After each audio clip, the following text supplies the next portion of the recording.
Ang kasuklam-suklam na kalapastanganan. Kapag nakita ninyong nagaganap na sa dakong banal ang kasuklam-suklam na kalapastanganang tinutukoy ni Propeta Daniel, unawain ito ng nagbabasa, ang mga nasa Judea ay dapat tumakas papunta sa kabundukan.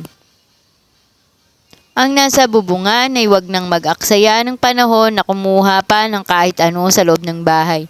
At ang nasa bukid ay huwag nang umuwi upang kumuha ng balabal.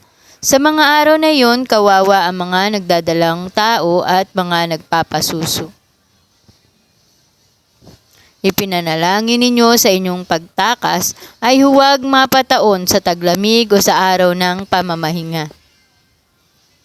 Sapagkat sa mga araw na iyon, ang mga tao ay magdaranas ng matinding kapighatian, hindi pa naranasan mula ng likhain ng sanlibutan hanggang sa ngayon at hindi pa nararanasan pa kahit kailan.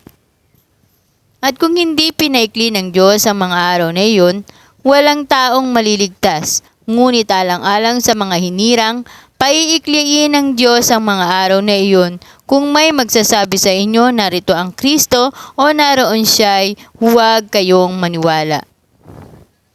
Sapagkat may lilitaw ng mga huwad na Kristo at mga huwad na propeta. Magpapakita sila ng mga kamanghamanghang himala at mga kababalaghan upang iligaw kung maaari maging ang mga hinirang ng Diyos.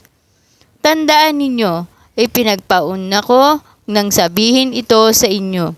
Kaya't kung sabihin nila sa inyo, naroon siya sa ilang, huwag kayong pumunta roon. Kung sabihin naman nilang naroon siya sa salid, huwag kayong maniwala.